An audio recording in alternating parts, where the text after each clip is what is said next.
Um, but I've worked with entrepreneurs for over 10 years, just helping them build their business, build their brand, so on and so forth. And what I've realized is often the biggest challenge they face is lack of confidence or lack of alignment. And that's why I really like focusing on the mindset piece because everything else, like once you have that down, success leaves clues, right? So you can kind of reverse engineer what that means. But the reason why I double down on the mindset part so much is because even when I built my last online course, I surveyed my audience. I surveyed like 300 people. And one thing that they kept on bringing up is like they lack the confidence to even take action on some of the advice being given to them. And I was like, whoa, that's that's pretty important because if you don't have that confidence, then it doesn't matter what I'm saying, like it won't land. So that's why last time we talked about boosting your confidence, those epic thoughts, as well as a few other exercises. But what I want to do now is give you a bit of an update on what I'm doing with the content I'm delivering through my keynotes. Just based on the fact that again, like that confidence, that clarity, that misalignment is really what's holding people back. I changed my lead keynote. I'm actually going to share my screen right now. I changed. If you ever do want to become a keynote speaker and you have a speaking page, here's a cool way to stand out. Like literally just having like this video here makes you look cooler. Having this video in the background costs like another 500 bucks, but it looks way cooler. So if you ever do want to become a public speaker, try that out.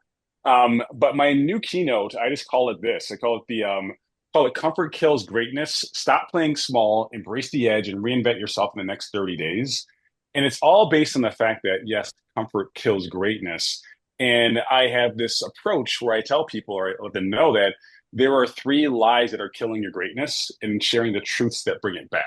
So this is the keynote that I'm working on right now. And what I'm going to do to try it out is there's a coffee shop around the corner from me here in Brooklyn, and they have open mic nights on Friday nights. And you get like, I think 5 minutes on stage. I'm going to do a mini version of this at this open mic night in Brooklyn, and I'll see how that goes. So for me, it's a good chance to get uncomfortable because, like I said, being comfortable kills your greatness, and it'll just be fun because it'll be a fun way to share this in my community, get out and spread the message in a unique way. But in regards to you, I want you to think about ways that these lies that we tell ourselves might be holding you back in your business. And there are three lies that hold back our greatness.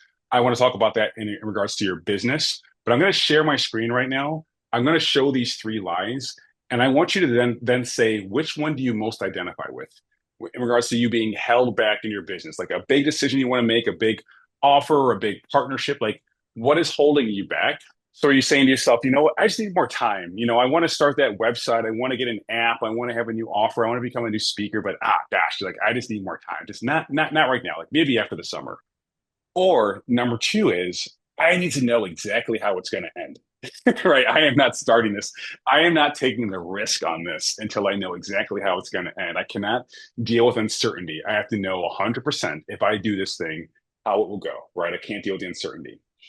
And the last one is unfortunately the saddest. And people around my age, like I'm in my mid 40s, this is when it hits them sometimes. Maybe it's just not meant for me, right? Maybe I'm just not meant for more. Like they just settle for who they are instead of who they could become, right? So again, just going through this, like what's the number one lie that is killing your greatness? Because by the way, it is a lie. Do you feel like you need more time before you do that big thing, right? Whatever it is. Or you have to know exactly how it's going to end. Like the risk is so high. You don't want to lose your job or your livelihood, so on and so forth. Or just maybe I'm just not meant for more. Like maybe it was all delusion, right? Like this ambition that I had, so on and so forth. And by the way, again, to reiterate, these are lies. Let's see what we got here. Get some responses coming in here. Amanda's saying one, I just need more time. Yeah, that one's pretty common. And sometimes what we do is we overplan because planning can be, sorry, perfection and planning go along very well because it's like you keep on planning. Oh, I can't do it because it's not perfect. But yeah, I just need more time. That's pretty common for people. Uh, Dr. Lisa is saying too, I need to know exactly how it ends before I begin. And that makes sense on my end, right? You're like, hey, I'm a doctor. Like I put in all this work, to do this. Like this is my identity. I need to know if I'm doing something a little different that it's going to end up pretty well. So I get you there. And then we're getting a few people. Carmelita and Unaya also saying three, which is maybe it's just not meant for me. And I'm telling you right now, it is meant for you, right? So let's just get rid of that one as well. And when you think about this, like at a very high level, This is why the other day we went through those epic thoughts, which we'll talk about in a moment. But what I want to do right now is talk about the impact this can have on your business if we don't get rid of these lies, right? So the very first one is this. And again, I just did this today, so that's why we're looking at this instead of slides. The way it hurts your business is that mindset delays critical decisions, launches, and outreach. Like even little things like sending a proposal. If you're like, oh no, let me tweak it a little bit more. It just time kills deals as well as progress, right? So you spend days getting ready instead of gaining traction. You're better off just making messy progress, right? So you don't need more time. You need a clear identity, right? So just getting clear on who you are and what matters. And then when you get clear on that identity, you realize, okay, if this is what I want to do, sure, it's going to take a while. But instead of me saying, I need more time, you think to yourself, what can I do right now to set myself on the path to becoming that person, to having that outcome? So sure, maybe I do need more time before I can't think of something. I'll pretend like an international speaker. Pretend I haven't done that before, right? Maybe I need more time, but what can I do right now to set myself up for that? Maybe make some connections overseas, right? Things like that. So again, that lie holds us back, and the way to overcome it is to get first of all very clear on your identity. Talked about that earlier, um, and also write down and recite those epic thoughts. Remind yourself of difficult things you've accomplished in the past, and that's what we spent so much time on it the other day. So I mentioned before when I went to business school, like I had no money to pay for any kind of test prep stuff whatsoever. And my school was very competitive because my program was 40% international. So like 40% of the people in my MBA program came to the US just to go to college. So I'm like, ooh, that's a lot of competition. But fortunately, I got in, right? So that's an epic thought I have in my head. I got into business school under the most challenging of circumstances and thrived, right? So therefore, next time I have some kind of challenge and I'm like, oh, I don't know if I'm ready for it. I don't know if I'm prepared or so on and so forth. I can look back at that list of things that I accomplished and say to myself, you know what? You weren't always ready before. You wanted more time during these situations too. You wanted more time to study. You didn't have it, and it still worked. That's the benefit of having these epic thoughts, is it helps us dispel those lies that we tell ourselves. So the next lie, and this one's pretty common too, is I need to know exactly how it ends before I begin. And this is often the case if someone's thinking about leaving their job to pursue entrepreneurship, and I don't blame them because there's a lot to risk, or if there's going to be some huge, huge shift where it's like you're kind of blowing up your life to an extent, or it feels like you are. I get that, but the thing that happens is you keep on doing this research and hesitation, and you never actually test anything, right? So you wait for perfect clarity before you get started, so on and so forth. But really, what you want to do is get clear on your vision, because a vision is different than a goal, right? A goal is like, I need to know how exactly it ends, right? I make $1 million and have this house. A vision is the experience, the emotions, the activities you'll be doing. So if you can just commit to that vision, then you'll be able to design these OKRs that we talked about last time that'll get you towards that, right? So you don't need to know exactly how it's going to end before you begin. You just have to plan the next 90 days. That's it, right? So again, that lie we took care of last time in a backhanded way. But you don't have to worry about like everything. Just plan the next 90 days and you'll be in a good spot. That's all you need. So does that help a little bit? Because organizations, like large organizations, they have to do like 10-year plans.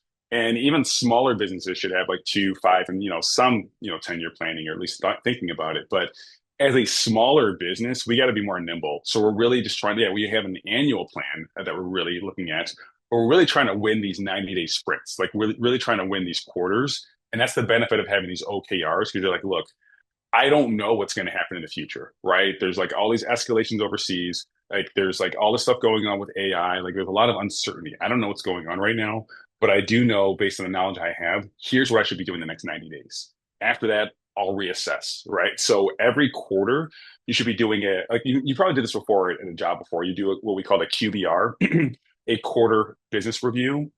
And after a while, we're like, this is kind of stupid, because if there's anyone here who does not know what's been going on the last quarter with a business, they shouldn't work here. So instead of having them be quarter business reviews, how about we have a slight part where we review in the beginning? The rest is just planning. So you should have a quarterly planning session, right?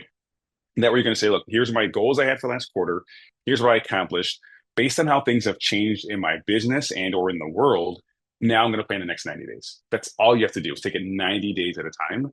And that way you won't feel overwhelmed or overcommit, because sometimes when we plan too far in advance, we're paying like Does it ever happen to you? Like you're paying for some kind of software, and there's two options. One is it's like $10 a month, but you got to pay for the year, or it's like $20 a month if you pay on a monthly basis. And you're like, oh, I'm gonna save some money, and you spend like you pay for the whole year.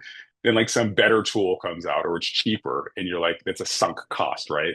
So you don't want to do that with your business. You want to look out for those challenges, and therefore you're mainly planning over the next 90 days. And I saw a comment come in, so let me grab that too.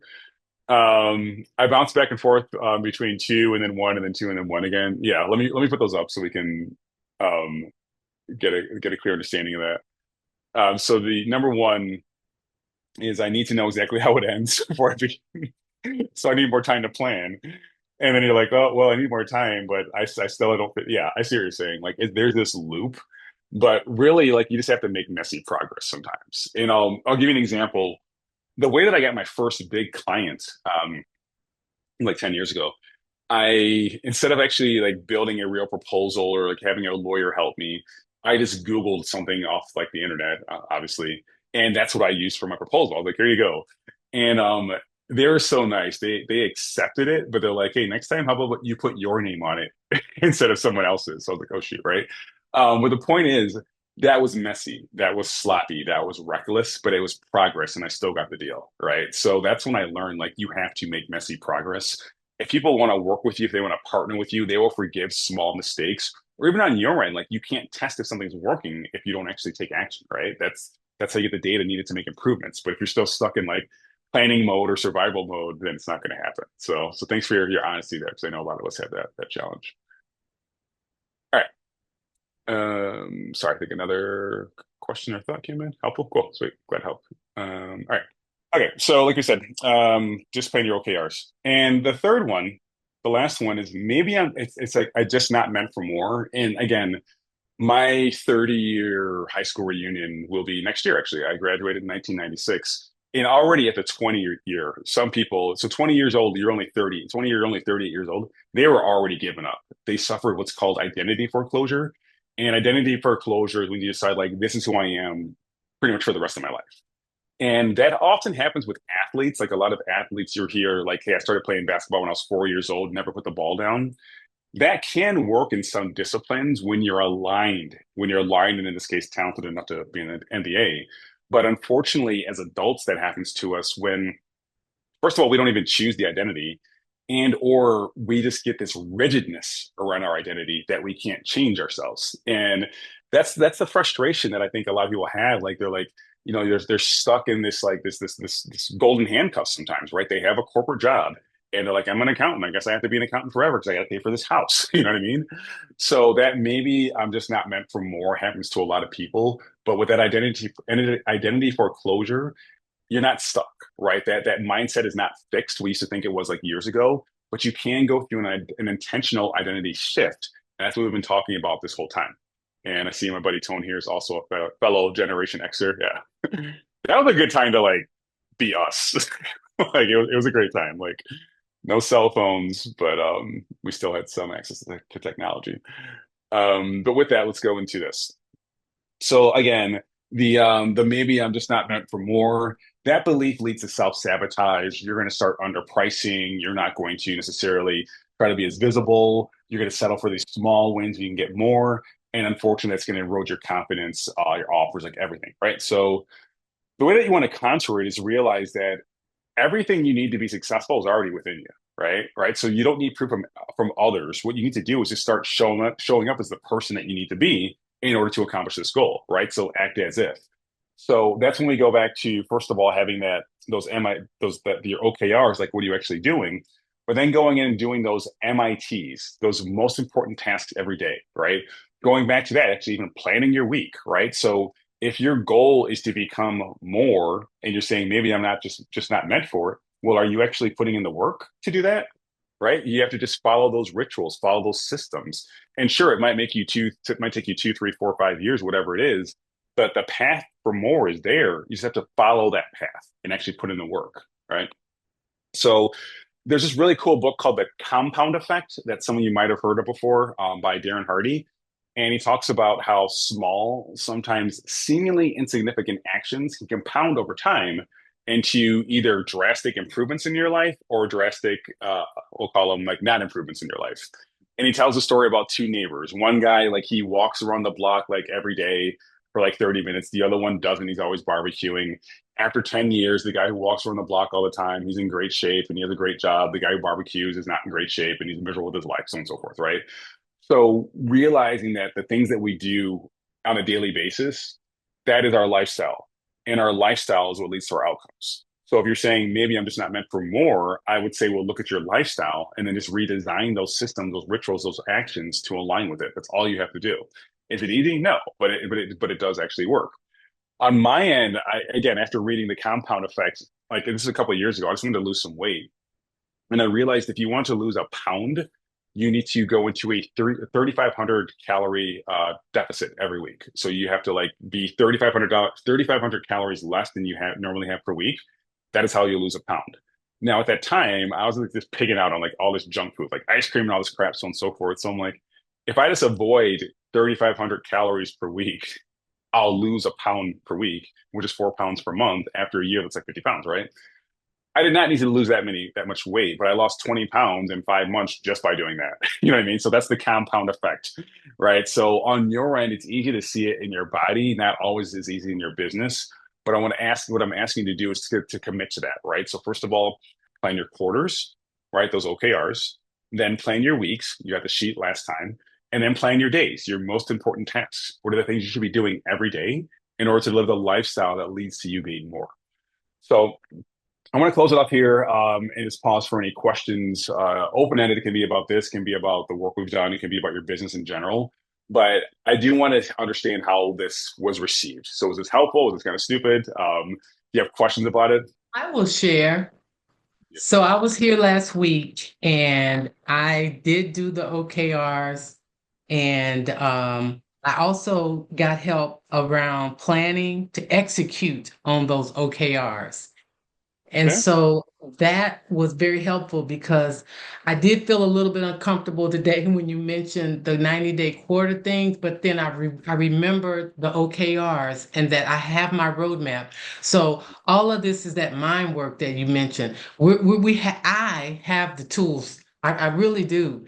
I just need to execute, and I've got a roadmap as well. Do you have an accountability partner too? No. Okay.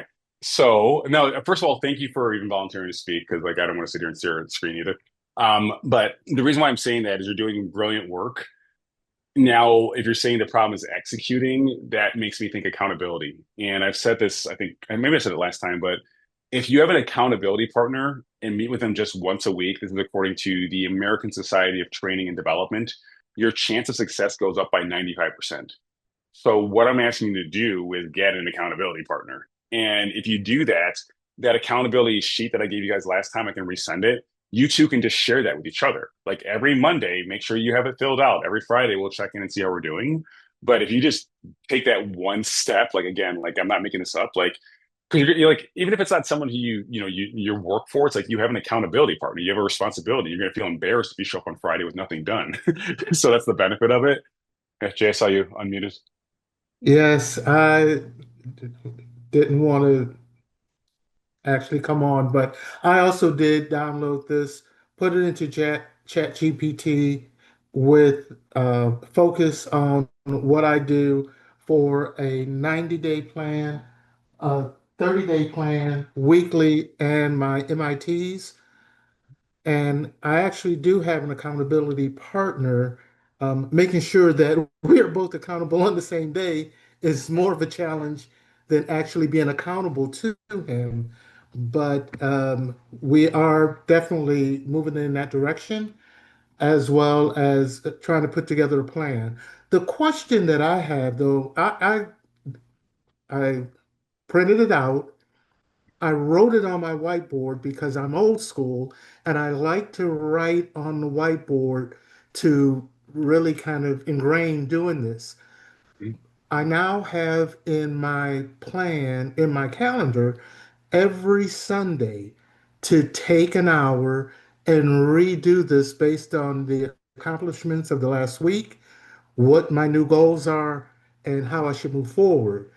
What are your thoughts about erasing that whiteboard and rewriting it over and over again on a weekly basis, or maybe it should be done on a quarterly or monthly basis? Okay, I would say this because I have a whiteboard like that too. If it's big enough, at the very top, you would have your OKRs for the quarter for the next 90 days, and those just stay there. At the bottom, you can have like your weekly goals, and I would change those out every week, but I would still record them somewhere else because that way it's like if you notice like you keep on planning to do the same stuff every week and it's not getting done, it's like why is it not getting done, right? You know what I mean? Or maybe you should outsource that. So maybe even taking a picture of it every week and then uploading that to ChatGPT and saying keep track of my weekly goals for the last like whatever and remind me if it looks like I'm taking too long to do things. Like I look for any kind of like redundancy, look for areas of optimization, of automation, of outsourcing. Like the more information you give about your tasks, the better. And you can even say something like, what are some ways I can automate this through? Yeah, I already said that. Yeah, so that's what I would do. Yeah, I would do that. I would say something else for everyone like every month or every quarter at least, we should sit down and think about our systems. Like what new tools are out there that can make all these things easier for me? Could be cheaper, it could be faster, it could be whatever. Just because things change so much, it's like you really got to be on top of these things. But Jay, I don't want to cut you off. I did want to say that. You good? All right, cool. Um, there's a thought that came in. Yeah, the QBR, the planning, the week by yeah, the so with the accountability partner, let me go back to what Jay was saying. Like, you don't actually have to meet in real time. If you want, you can just say like, send me your sheet by Monday at 10 p.m. or 10 a.m. and then send it to me on Friday as well. Like, there doesn't have to be like a real time communication if you want. I know other people where they have accountability groups and they'll all put like their goals in like a WhatsApp chat on Monday, and then Friday they're all responsible for updating that sheet. And there's one person every week who's just like, "Hey, Tim, you didn't do it," and like Tim just gets called out. Like there's no like you know penalty. Actually, no, some do have penalties. Some are like you pay $5 if you don't plan for the week, or in $5 if you don't give the recap. So you're not like going broke off of it, but it's enough of an incentive to be like, oh man, it's $5. So I mean, and even within this community that we're building right now, I mean, you see there's other people on the call. Like there's an option for that too. And we can talk to the team down in Texas about that as well. But I think that would be a really great outcome is for all of you if you don't partner with someone within this community, just even externally, because again, if you have an accountability partner, your chance of success goes up by 95%. That's pretty good odds. And then beyond that, sometimes it almost turns into therapy because you're like, all right, here's my goals. And then if you mention not hitting one, you might mention why, and they might have a common experience too. That all of a sudden, like you're getting some support as well. So I would take that as an action item as a stretch goal for this week is to find an accountability partner for your business. You can tell you, yeah, a lot of people do use ChatGPT as a therapist, and it's like it's picking up because I first heard about that like in like Q4 of last year. And I was like, let me try this, and it actually worked. But yeah, now when I hear people talk about their using AI, they're like, yeah, I told Todd or I told Omar or I told Tim, and I'm like, wait, did you give your GPT a name? Yeah, I think it makes sense. But what I want to stress on all of you is like the more you use the voice function, just like talking the more you'll get out of it because you'll be more verbose if you're talking as opposed to typing. And on my end, I mean, I remember this is December of last year. Like I was just going through it at a moment. Like, it's like frustrated. I'm on my roof and I'm just like talking to like AI. Like nothing like personal, not like, too deep. But it just came up with some like really empathetic, suggestions and actually they were helpful. So obviously people are important, grow your network. But I think there is a case to be made for just putting a lot of information about yourself into a platform.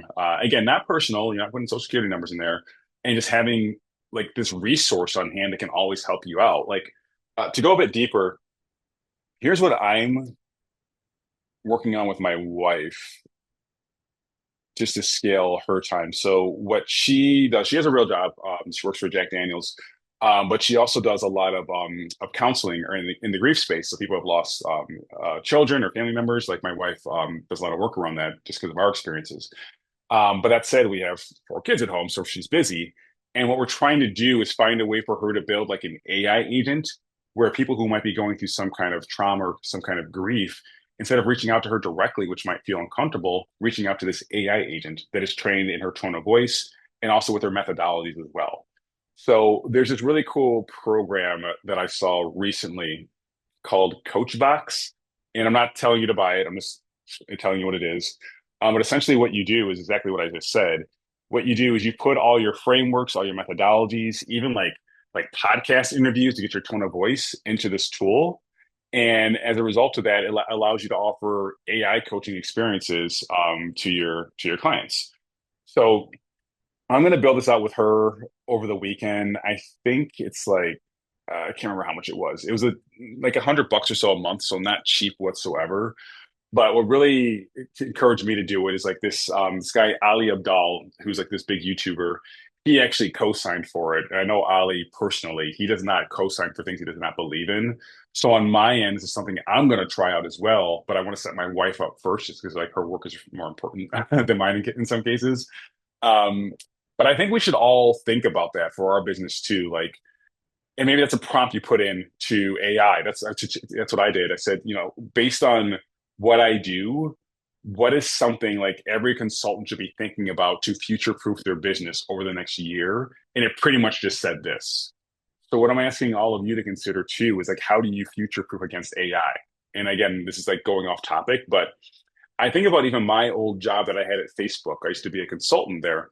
And what I would do is I would talk to companies like BarkBox or Bonobos, like e-commerce companies on how to make more money on Facebook, right? So, hey, run these ads, try these strategies, so on and so forth. And I got paid very well for it. Within a year, a robot will be doing that job. And all my friends that are still there are going to lose their jobs. So what I want you to think about is, first of all, yes, how can AI help you?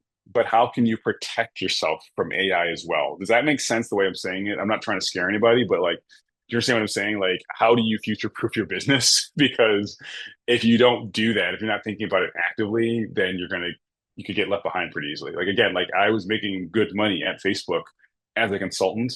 That stuff's not necessary anymore. It's just not. And Facebook's actually building the technology that's going to actually replace its own employees. Because I think you might have seen that, like Mark Zuckerberg himself, like put aside like millions of dollars to like hand select these engineers to build some like super AI computer. They're building the thing that's going to get rid of a lot of their coworkers. So again, that should be top of mind for you as well. Even on my end, like I have a video editor and a podcast editor. I've been working with this guy for like 4 years. It's going to come to an end soon, and he has to know it because if you look at all these platforms for like even like your podcast, like it can automatically start taking the best take or getting rid of the awkwardness, the gaps, and all that stuff, balancing out sound levels. It's getting easier than ever to just make videos with AI that are going to look just like you. So unfortunately, within like a year or so, like I'm not going to have a need for the guy. He's a great guy. I like him a lot, but like that's also why I don't have a virtual assistant anymore, or sorry, an executive assistant anymore, because the stuff that she used to do for me, like a lot of like the scheduling and the copying and like proofreading and like all that stuff, like I just do myself now. So anyways, I want us all to take a look at this question that I put in here. If your business doubled in the next 90 days, what would be the top three moves that you did to make it happen? If your business doubled in the next 90 days, what would be the top three things you did that made it happen? And I'll go first just to kind of warm up the audience. One thing that I would do is get that agent built. I would get that agent built that is based on my methodologies, and I would start licensing it, not just to individuals, but to organizations that want to have access to it. So it could be colleges, it could be schools, whatever it is. I could say, hey, look, if you can't afford a teacher to teach this stuff, you can give your students access to my agent for $50,000 a year. So for me, that is one thing that if my business doubled in the next 90 days, it could be a result of one of those moves. All right. Jay is saying signing the contract with one of the commercial developers. Okay. So what do you have to do to make that happen? I have to get the consulting piece done, which means and I don't want to say convincing because I shouldn't have to convince them, but explain the value proposition of my EV charging station solution for their new development. I think Okay. once they understand the value proposition, they understand what we're trying to do, I believe they will sign a contract. That would double What my friction? business. Okay. What friction do you anticipate in them signing that contract or understanding the value? I think my biggest challenge, and I've been repeating this over and over again the last couple of weeks, is brand recognition.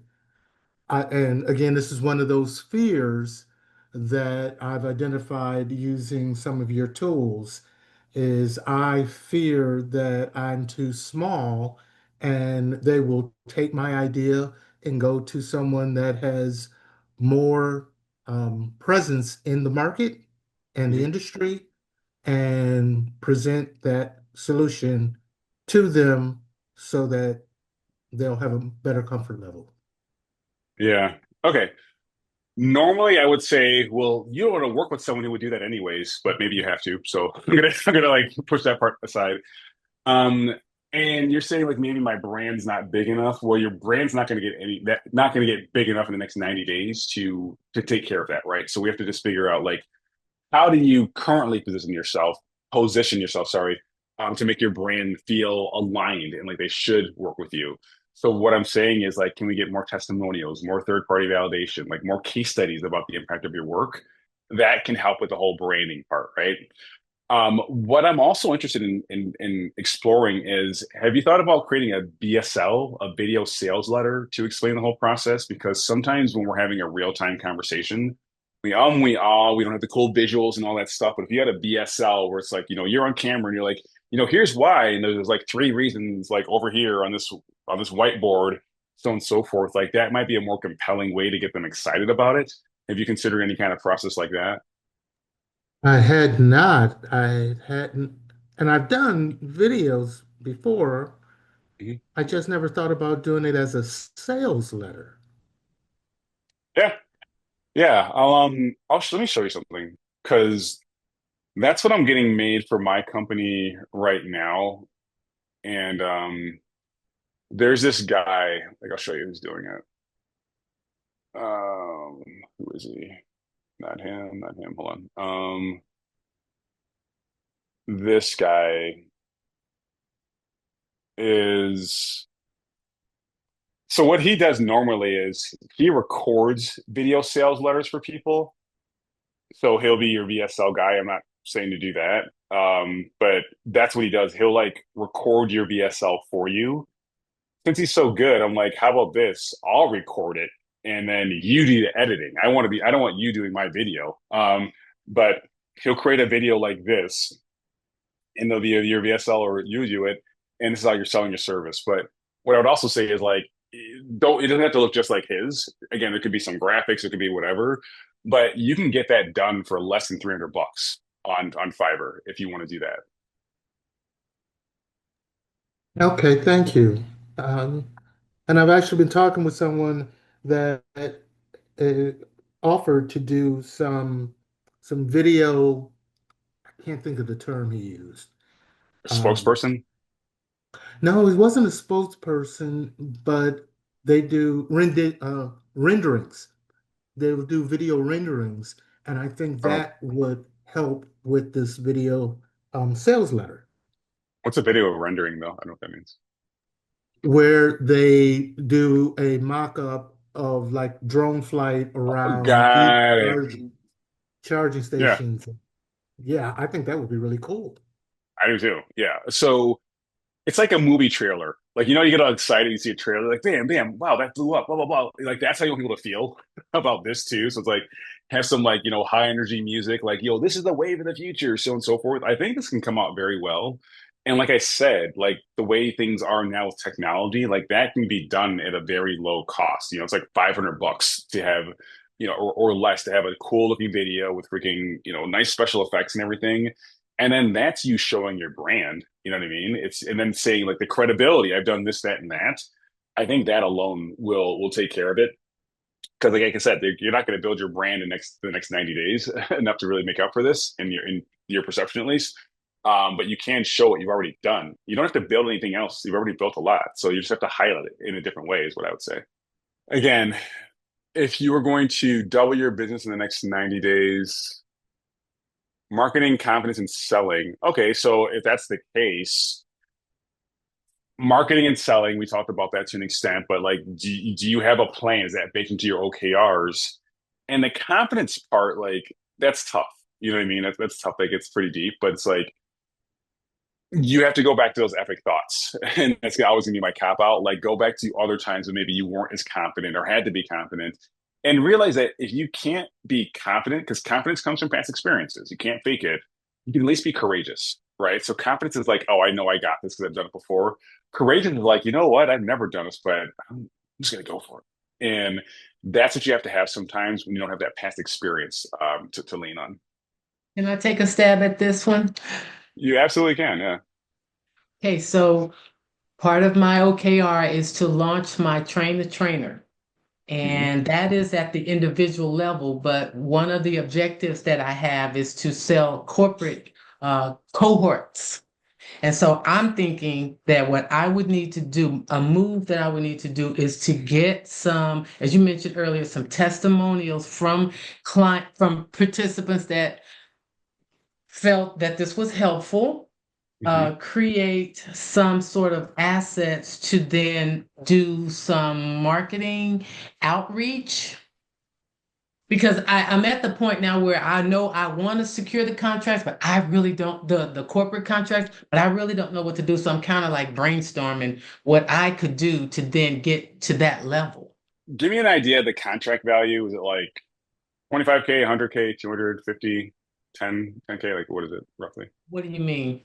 Like, roughly how much is like one of your, like an expensive package? Like, roughly how much is it?